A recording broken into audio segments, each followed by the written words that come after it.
When an individual called me out in 1996 and said, David Essel, you have no joy, it was probably one of the greatest wake-up calls of my life, and it led me to do a radical transformation in my own existence with my beliefs, my thoughts, my behaviors, and more. Now, if I were to ask you right now, do you have joy? Probably 90% of people would say, hell yes. And maybe 80% of them are off track. Let's talk about that. This is David Essel's Daily Video Boost, your exclusive online video community. You know what I'm going to say, baby. Take notes. Do not trust your brain.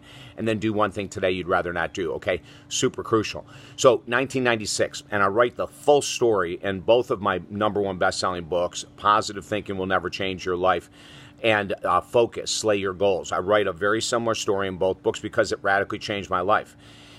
1996, I'm interviewing Maharishi Mahesh Yogi, the founder of Transcendental Meditation. We have this great interview. He was talking to me about the power of affirmations, the power of the mind. Off air, he said to me, you know, do your affirmations work? And I said yes, and it was a lie. Number of weeks later, I'm at a conference speaking. I go to the end of the hallway. I'm answering questions from all these people in line, and there's this one little woman standing by herself.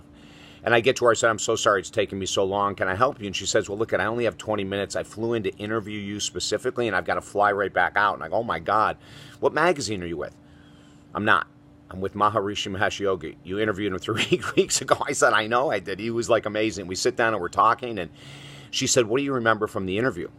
And as I write in the books, it was so bizarre because, you know, I've been interviewing Wayne Dyer and Deepak and Susie Orman, and if someone would have asked me a couple weeks later, I'd say, oh, with Wayne, we were talking about the 6 steps to spiritual depth, and with Deepak, we were talking about, you know, divine love, and with Susie, how to reclaim your finances, and I can't remember a thing about Maharishi. She goes, oh, come on, David, you must remember one thing. And I was scratching my brain. I finally said, you know what? He had so much joy like a child. And she looked at me and she said, David Essel, this is going to be hard to hear, but at some point you'll understand it. The reason you remember that is because you have no joy. Now, it was within about 15 seconds that I ended the interview, right? I said, you don't even know who I am. I live on the beach. I drive a Mercedes. I make all this money. I'm doing the work that I love. I travel the world as a speaker. I'm going on and on, justifying, defending myself, right? And she said, I know it's hard to hear, but at some point down the road, it'll make sense.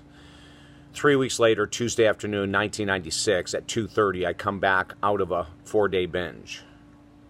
And I looked in the mirror a couple hours later, and I said, David Essel, you have no joy. You cannot have joy if you have any addiction in your life whatsoever. I don't care if it's nicotine, food, alcohol, drugs, sex addiction, porn addiction, spending addiction. It doesn't matter to me. You have no joy. And why is that? Because you are trying to escape life and get to an alternate reality to avoid life in general. People who don't use addictions and dependencies to avoid life, they have a tendency to be able to learn the coping mechanisms to deal when life isn't joyful. But overall, they're joyful. Isn't that fascinating? How about you? Why don't you write this down? Do you have any dependencies or addictions right now? Television, all the things I mentioned before, sugar, food, alcohol, drugs, the addiction to being right, the addiction to gossip. Do you have any? Because if you do, I'm going to tell you the first step to joy is to remove the dependencies and addictions, okay? That's what I had to do. It was a hell of a lot of work. It was hard work. Absolutely worth it, and I want you to have the same thing. If I can help you at all to find joy, to find purpose, to release addictions, email me directly to this video or to the website talkdavid.com. I'm here for you 365 days a year. Have a great day.